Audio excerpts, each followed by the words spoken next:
Nucleolus, अगर कोई भी इश्यू आता है इसको समझने में तो फिर आप मुझसे कमेंट में पूछ सकते हैं। न्यूक्लियोलस की बात करते हैं। हमने कहा एनिमल सेल है, एनिमल सेल का अगर हम न्यूक्लियस निकाल के देखते हैं तो न्यूक्लियस की दो न्यूक्लियस के बाहर जो है वो दो मेम्ब्रेन मौजूद हैं, एक है आउटर न्यूक्लियर मेम्ब्रेन और एक है इनर न्यूक्लियर मेम्ब्रेन। ठीक है, इन दोनों को मिला के न्यूक्लियर इन्वेलप कह देते हैं। इनके दरमियान में जो जगह थी उन्हें हम कह रहे थे पेरी न्यूक्लियर स्पेसिस। और हमने कहा कि इनर न्यूक्लियर मेम्ब्रेन की अंदर वाली साइड पे जो है वो एक खास किस्म की प्रोटीन की लाइनिंग होती है और ये लाइनिंग जो है वो क्रोमेटिन को पकड़े हुए होती है। ठीक है, तो ये लाइनिंग जो है इसको हम न्यूक्लियर लेमिना कह रहे थे। हमने कहा था दरमियान में जो है वो न्यूक्लियर मटेरियल जिसे हम क्रोमेटिन कहते हैं वो पड़ा हुआ होता है और एक डार्कली स्टेन्ड सा एक डार्क सा एरिया नज़र आता है जिसे हम न्यूक्लियोलस कहते हैं। तो nucleolus is prominent darkly stained area, dark colour का एरिया दिखता है जिसे हम क्या कह देते हैं, न्यूक्लियोलस कहते हैं। न्यूक्लियोप्लाज्म के अंदर दिखता है। नंबर, दे मे बी 1 और 2 न्यूक्लियोलाई इन न्यूक्लियस। एक होगा तो न्यूक्लियोलस कहेंगे, अगर एक से ज़्यादा है, एक से ज़्यादा भी हो सकते हैं ये। ठीक है, एक या दो हो सकते हैं, तो दो होंगे तो न्यूक्लियोलाई कह देंगे। न्यूक्लियोलाई की फंक्शन के बारे में जो है वो बात कर लेते हैं। Function of nucleoli, animal cell के अंदर एक चीज़ होती है जिसे हम कहते हैं राइबोसोम। राइबोसोम दो सब यूनिट से मिलने के बाद बनता है। ठीक है, एक बड़ा सब यूनिट होता है राइबोसोम के स्ट्रक्चर में और एक छोटा सब यूनिट होता है। तो ये बड़ा सब यूनिट और छोटा सब यूनिट जो है वो बेसिकली बनते कहाँ पर हैं, वो न्यूक्लियोलस में बनते हैं। ठीक है, तो न्यूक्लियोलस में बन जाते हैं और फिर उसके बाद जो है वो न्यूक्लियस से इनको जो है वो बाहर भेज दिया जाता है, साइटोप्लाज्म में आ जाते हैं और साइटोप्लाज्म में ये दोनों यूनिट मिलकर राइबोसोम बना देते हैं। तो it manufactured the sub units, ये सब यूनिट्स बनाते हैं। न्यूक्लियोलाई के अंदर सब यूनिट्स बनते हैं that combine to form ribosomes, जो कि आपस में मिलकर जो है वो क्या बना देते हैं, राइबोसोम्स बना देते हैं। ठीक है, nucleolus organiser region, basically nucleolus organiser region है क्या। फॉर एग्जांपल ये हमारे पास जो है वो न्यूक्लियस है, मैं थोड़ा बड़ा करके बना रही हूँ। मैंने बेसिकली यहाँ पर क्रोमोसोम से हमारा लेना देना है तो इसलिए मैं बाकी स्ट्रक्चर्स नहीं बना रही। तो फॉर एग्जांपल यहाँ पर कोई एक जो है वो क्रोमेटिन मौजूद है। ठीक है, और इस फॉर एग्जांपल इस क्रोमेटिन पे जो है वो इस जगह पर जो डीएनए आ रहा है, फॉर एग्जांपल मिसाल के तौर पर मैं कहती हूँ इतने हिस्से का काम जो है वो है राइबोसोमल आरएनए वगैरह बनाना। ठीक है, तो इस जगह पर न्यूक्लियोल इस रीजन को हम कहेंगे न्यूक्लियोलर ऑर्गेनाइजर रीजन। ठीक है, न्यूक्लियोलस को बनाने वाला रीजन। फिर जो है वो इसके ऊपर जो है वो यहाँ पर ही इस क्रोमेटिन के इधर हिस्से पर ही क्या बन जाएगा, डार्कली स्टेन्ड एरिया बन जाएगा जिसे हम क्या कह देते हैं, न्यूक्लियोलस कह देते हैं। ठीक है, जैसे हमने कहा था कि सेल ने जब डिवाइड करना होता है, एक सेल ने जब दो सेल बनाने होते हैं तो न्यूक्लियर इन्वेलप जो है वो टूट जाता है, न्यूक्लियस के बाहर का जो लिफाफा है वो टूट जाता है और जब सेल डिवाइड हो जाते हैं, डॉटर सेल्स बन जाते हैं, तो फिर वो दोबारा से न्यूक्लियर इन्वेलप बन जाता है। इसी तरह जब माइटोसिस होनी होती है, जब सेल ने डिवाइड करना होता है तो न्यूक्लियोलस भी जो है वो क्या हो जाता है, डिसअपेयर हो जाता है। न्यूक्लियोलस भी पेरेंट सेल के अंदर से ख़त्म हो जाता है। लेकिन जब डिवीजन हो जाती है फिर क्रोमोसोम के ऊपर, क्रोमोसोम का वो रीजन जहाँ से न्यूक्लियोलस बनना होता है उस रीजन को कहते हैं न्यूक्लियोलस ऑर्गेनाइजर रीजन। फिर न्यूक्लियोलस ऑर्गेनाइजर रीजन पे जो है वो क्या बन जाता है, न्यूक्लियोलस बन जाता है और फिर न्यूक्लियोलस ने जो अपना काम करना होता है, सब यूनिट्स बनाने होते हैं, वो बनाने शुरू कर देता है। ठीक है, होप सो आपको क्लियर हो गया होगा। नहीं क्लियर हुआ हो तो आप मुझसे कमेंट में पूछ सकते हैं। Nucleoli are formed at certain sites in chromosome. Chromatin को ही क्रोमोसोम भी कह देते हैं। ठीक है, ये बात मैंने पहले भी कही कि क्रोमेटिन धागे की शक्ल में होगा तो क्रोमेटिन होगा, लेकिन जब सेल ने डिवाइड करना होता है तो क्रोमेटिन इकट्ठा हो जाता है और कुछ इस तरह की शक्ल में आ जाता है तो हम इसको क्रोमोसोम कह देते हैं। तो nucleoli are formed at certain sites in chromosome. Chromosome की सर्टेन मखसूस किस्म पे जो है वो न्यूक्लियोलाई बनना होता है, कार्ल न्यूक्लियोलस ऑर्गेनाइजर रीजन, और उस रीजन को क्या कहते हैं, न्यूक्लियोलस ऑर्गेनाइजर रीजन कहते हैं, NORS भी कह देते हैं। ठीक है, the DNA found at NORS nuclear organiser region पे जो डीएनए मौजूद होता है, जो इतना सा हिस्सा मैंने कहा था, encodes the ribosomal RNA, ribosomal RNA जो है उससे बन जाता है और फिर यहाँ पर न्यूक्लियोलस बन जाता है। ठीक है, at onset of mitosis, mitosis जब होनी होती है, सेल ने जब डिवाइड होना होता है, nucleolus present in cell disappear, nucleolus क्या हो जाता है, डिसअपेयर हो जाता है। एंड आफ्टर डिवीजन, और जब डिवीजन हो जाती है, new nucleolus formed from the NORS, new nucleolus बन जाता है न्यूक्लियोलस ऑर्गेनाइजर रीजन से।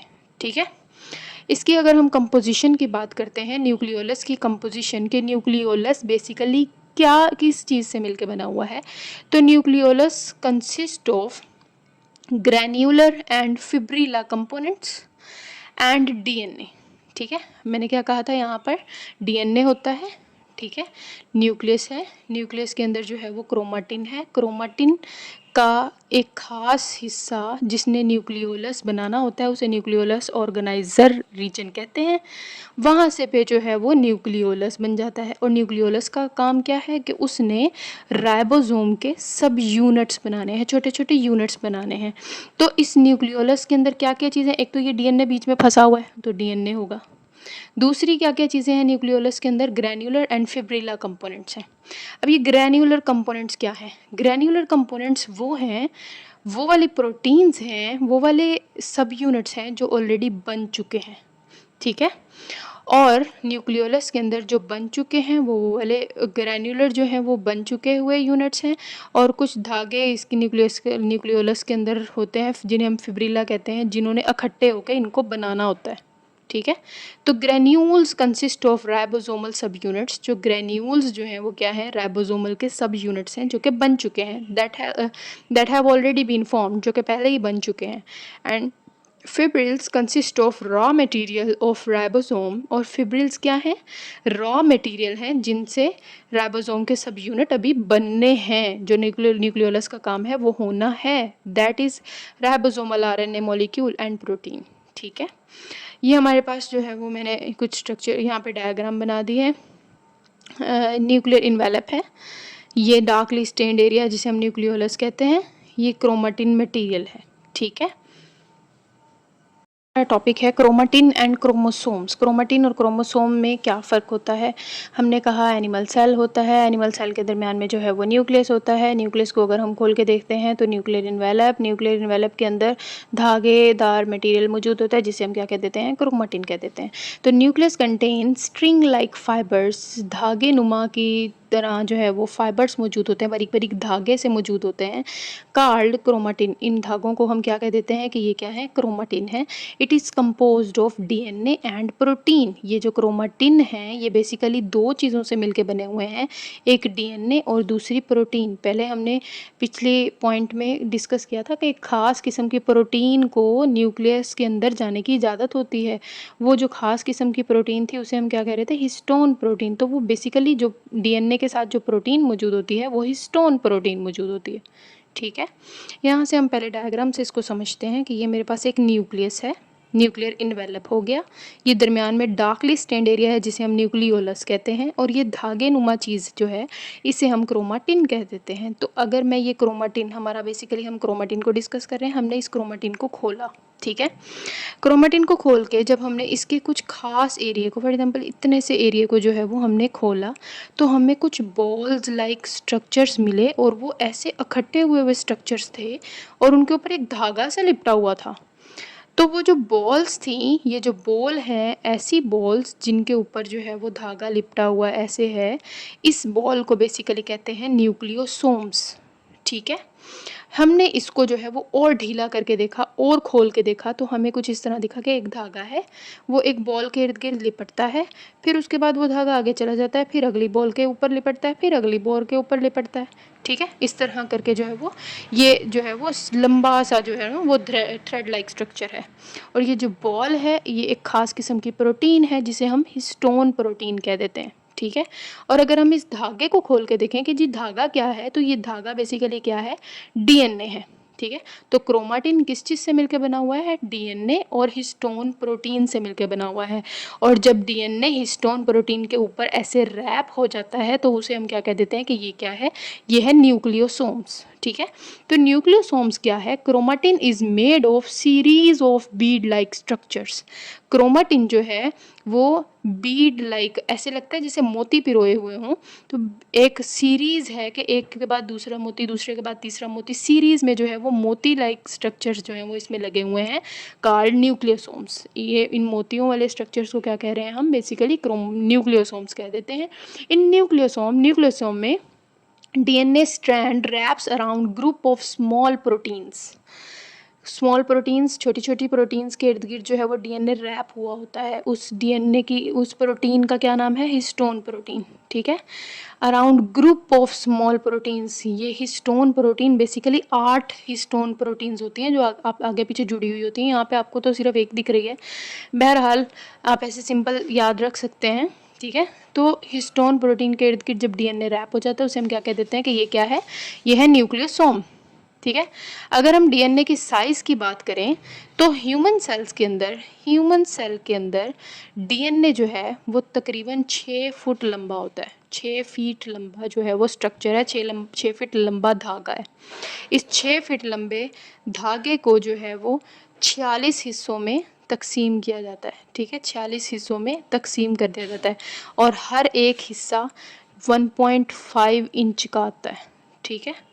1.5 इंच का एक हिस्सा, एक हिस्से से एक क्रोमोसोम बन जाएगा। ठीक है। दूसरे हिस्से से दूसरा क्रोमोसोम बन जाएगा, इस तरह।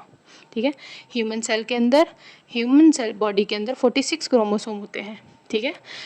और अगर पूरे DNA की बात करें तो पूरा DNA, मतलब एक सेल के अंदर जो पूरा DNA होता है वो 6 फीट लंबा होता है और उस 6 फीट लंबे DNA को तोड़ के काट के 46 मॉलिक्यूल्स में जो है वो डिवाइड कर दिया जाता है और वो एक एक जो मॉलिक्यूल होता है 1.5 इंच लॉन्ग होता है। ठीक है।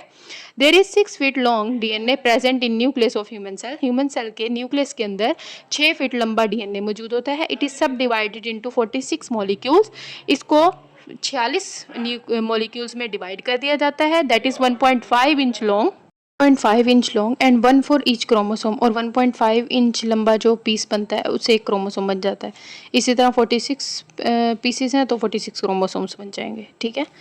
क्रोमाटिन के भी टाइप्स हैं। There are 2 types of chromatin. Chromatin दो तरह का होता है। एक होता है यू क्रोमाटिन और एक होता है हेट्रोक्रोमाटिन। ठीक है। जो कि हेट्रोक्रोमाटिन जो होता है वो ऐसा क्रोमाटिन होता है जो कि इनएक्टिव फॉर्म में होता है, मतलब उसने कोई काम नहीं करना। ठीक है। इनएक्टिव फॉर्म में मौजूद क्रोमाटिन जो होता है उसे हम क्या कहते हैं? Heterochromatin. It is genetically inactive chromatin. Inactive chromatin जो है उसे हम क्या कहते हैं? हेट्रोक्रोमाटिन। और euchromatin, it is genetically active chromatin. Chromatin जो एक्टिव क्रोमाटिन होता है जिसने बेसिकली बहुत सारे काम करने होते हैं उसे हम यू क्रोमाटिन कहते हैं।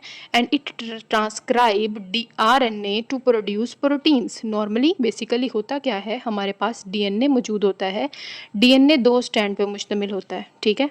हमने जब भी प्रोटीन्स बनवानी होती हैं तो हम जो है वो DNA के पास जाते हैं और DNA से कहते हैं कि हमें जो है वो प्रोटीन बनाने का तरीका बता दो। ठीक है। तो वो DNA जो है वो हमें एक कॉपी बना के देता है, जिस कॉपी का एक रेसिपी बना के देता है जिसे हम कहते हैं RNA। ठीक है। फिर हम इस RNA को न्यूक्लियस के अंदर से निकाल के राइबोसोम के पास लेकर आते हैं। ठीक है। राइबोसोम के पास लेकर आते हैं और राइबोसोम इस रेसिपी को देखते हुए जो है वो ख़ास किस्म की प्रोटीन्स हमें तैयार करके दे देता है। ठीक है। इस तरह करके नॉर्मली होता है। तो यू क्रोमाटिन ऐसा क्रोमाटिन है, ऐसा DNA है जो कि क्या करता है? RNA ट्रांसक्राइब करता है।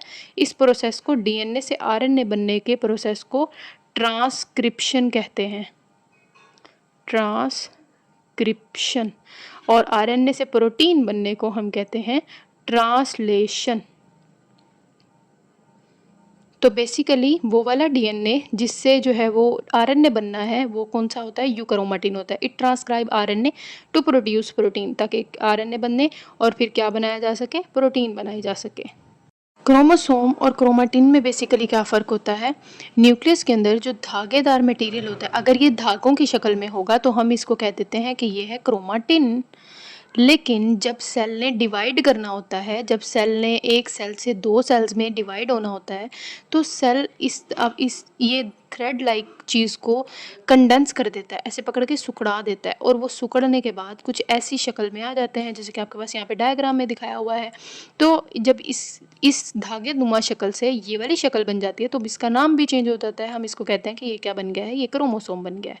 तो ड्यूरिंग इंटरफेज, ऐसी फेज जिसमें सेल ने डिवाइड अभी नहीं करना, क्रोमाटिन डिस्पर्स्ड इन न्यूक्लियस, क्रोमोसोम्स क्रोमाटिन जो है वो क्या हुआ होता है, न्यूक्लियस के अंदर ऐसे ही बिखरा पड़ा हुआ होता है, डिस्पर्स्ड फैला पड़ा हुआ होता है, ऐसे जाल सा बिछा हुआ होता है बारीक बारीक फाइबर्स का।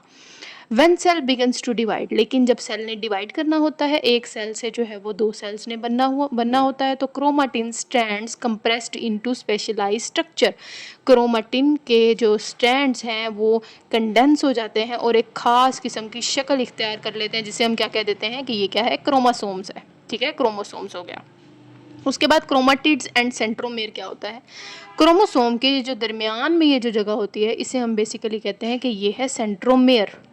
और क्रोमोसोम की ये जो लंबे लंबे इस तरह ये आर्म्स बनते हैं, इन्हें हम बेसिकली क्रोमाटिड्स कह देते हैं। ठीक है, और ये दोनों साथ साथ हैं तो इनको हम सिस्टर क्रोमाटिड्स कहते हैं। ठीक है, ये भी दोनों साथ साथ में तो इनको भी हम सिस्टर क्रोमाटिड्स कह देते हैं। तो chromosome is made of arms, chromosome जो है वो आर्म्स से मिलकर बना हुआ है, कार्ड क्रोमाटिड्स, जिसे हम क्या कहते हैं, क्रोमाटिड्स कह देते हैं। And central point of chromosome, और क्रोमोसोम का जो दरमियानी हिस्सा है उसे हम क्या कहते हैं कि ये क्या है, ये है सेंट्रोमेयर।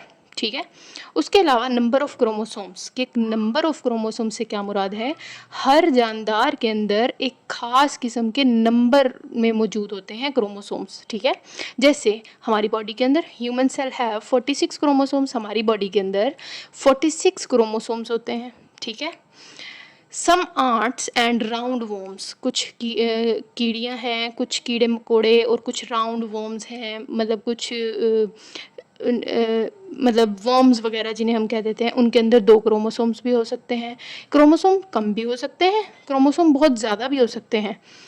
इसका लेना देना आपकी बॉडी की कम्प्लेक्सिटी से नहीं है। ठीक है, कि जब बड़ा जानदार होगा तो उसमें ज़्यादा क्रोमोसोम होंगे, नहीं नहीं नहीं, ऐसा नहीं है। बड़ा जानदार है उसमें कम क्रोमोसोम भी हो सकते हैं, और छोटा जानदार है उसमें ज़्यादा क्रोमोसोम भी हो सकते हैं। तो some ants and round worms have 2 chromosomes, कुछ आर्ट्स और कुछ वॉर्म्स में 2 क्रोमोसोम पाए जाते हैं। उसके अलावा एक इंडियन फर्न प्लांट ओफियोग्लोसम रेटिकुलेटम जो है वो इसका नाम है, इंडियन फर्न है, उसके अंदर 1260 क्रोमोसोम पाए जाते हैं। ठीक है, तो ये आपने नंबर याद रखना है। And the number of chromosome does not correlate to complexity of organism, organism कितना कम्प्लेक्स है इस बात से कोई लेना देना नहीं है कि क्रोमोसोम नंबर क्या होगा। ठीक है, कि जी फॉर एग्जांपल हम कहें कि जी वेल जो है वो बहुत बड़ी होती है तो उसके अंदर क्रोमोसोम्स जो हैं वो ज़्यादा होने चाहिए, नहीं, ऐसा नहीं है। ठीक है, तो ह्यूमन सेल के अंदर 46 क्रोमोसोम होते हैं। ह्यूमन सेल की बॉडी बड़ी कम्प्लेक्स होती है, लेकिन इनके अंदर कितने क्रोमोसोम हैं, 46 क्रोमोसोम है। ठीक है, तो क्रोमोसोम नंबर का बॉडी की कम्प्लेक्सिटी से कोई लेना देना नहीं है। होप सो आपको टॉपिक समझ आ गए होंगे, लेकिन अगर कोई भी इशू आता है, कोई भी प्रॉब्लम है, आप मुझसे कमेंट में पूछ सकते हैं। मैं इंशाल्लाह आपको जल्द से जल्द जो है वो रिप्लाई करूँगी, आपको समझाने की मुकम्मल कोशिश की जाएगी। अल्लाह हाफिज़।